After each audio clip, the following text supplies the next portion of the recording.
That's Tasha Cobbs, Warrior of Heaven. Hey, everybody.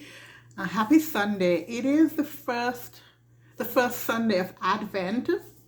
It's the Advent of Hope. And I don't know about you, but there is a lot of suffering in this world, a lot of pain, even for believers, all right? Believers and unbelievers alike.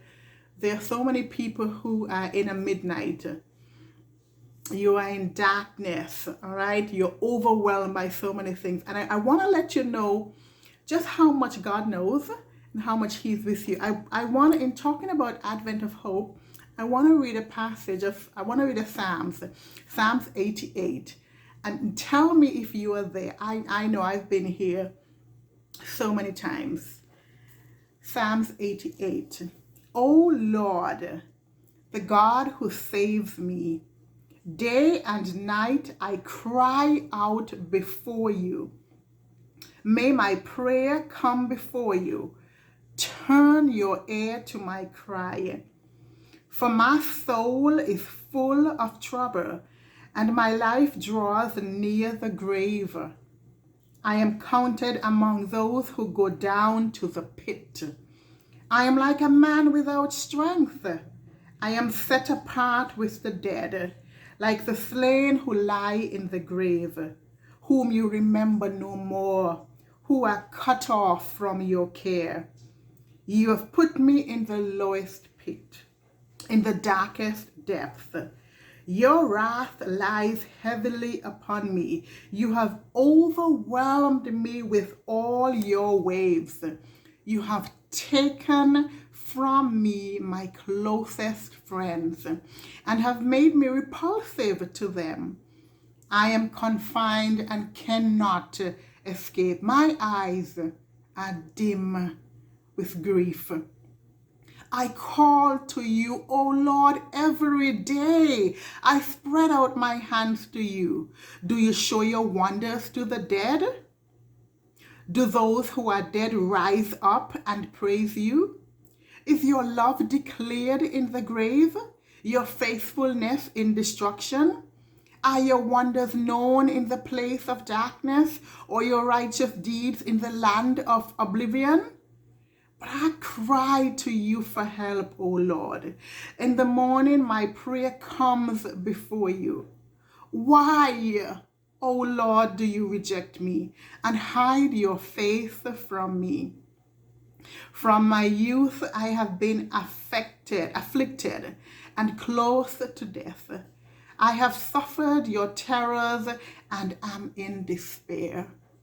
Your wrath have swept over me. Your terrors have destroyed me.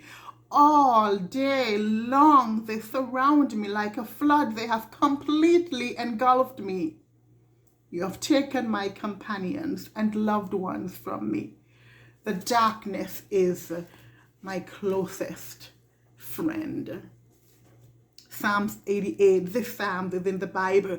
And so many times we may want to, as believers, to pass over this, not to read this, because this lament tells the story of someone in darkness. They are in the shadows of death. And all they can do is cling on to the God who the Psalms open up by saying, "Oh Lord, the God who saves me." And it's like, this is all, in the midst of my despair, I still acknowledge that God is the God who saves me. And I'm clinging on to that, maybe by my fingernails, right? That's all. That's the hope that I'm clinging on to in this depth of despair. And so many times people may want to tell Christians that you shouldn't feel like this. Why shouldn't I feel like this? It is in the Bible. It is in the Bible. As a matter of fact, this Psalms to me is a reminder of the way of Gethsemane, the way that Jesus had to take, the way of the cross. Such despair that he cried out, my God, why have you forsaken me?" Have you ever felt like that? Have you ever felt like this psalm, to say to God, "I am crying out to you day and night. I feel so alone. All my friends are gone. I feel as if I have no hope." Have you ever felt like the psalmist who wrote this Psalms? I know I have. I have. Jesus have. Jesus did. And the only thing we can depend on in this is that the love of God will rescue us. It is in this Psalms. And it is in the life, the present season, the space where many of us may be at. This is where we are. And like the psalmist, we can say, God, I don't know where you are. I believe that you see me. I believe that you see my tears. I believe that you hear my agony. I believe that you know that I am crying out to you. I hurt. I am suffering to the point where I feel hopeless. And for many people, without this hope, they may feel as if, what's the point? Maybe I should commit suicide. Or maybe they give up and turn to other things. They can turn to drugs. They can turn to alcohol. They can turn to sex. They can turn to others who are no good for them. But it is the Christian hope that we have, where we know that God is still the Lord God who is able to save. And in the midst of our despair, in the midst of reading the Psalms, in the midst of feeling the way the psalmist feels, we can pray, oh Lord, yes, I am suffering. Can you please help me to remain steadfast? Do not let me lose my hope. Help me to remain faithful while I am in this season. And the thing is, although we may want to get out of this, and we know that this God, our God who saves, can deliver us out of it, the reality is that for many of us, and many times this is a staying place, that at this point in time, this is the place where God has called us to walk. It is the place where we have to stay for a while until God delivers us. It is the place where Jesus had to stay until he died upon the cross. But in the midst of all of this, there is hope that can come from this darkness, because what we're clinging on to is the you, God, have put me in the place where I am, but you, God, are the one who saves.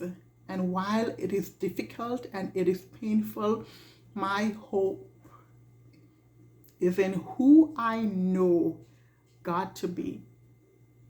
And somehow he enables me to hold on and to go through. And that's what I want to share with you this advent of hope. You may be in a dark place. I know. I get it. I understand. Me too. But there is hope. Even in this.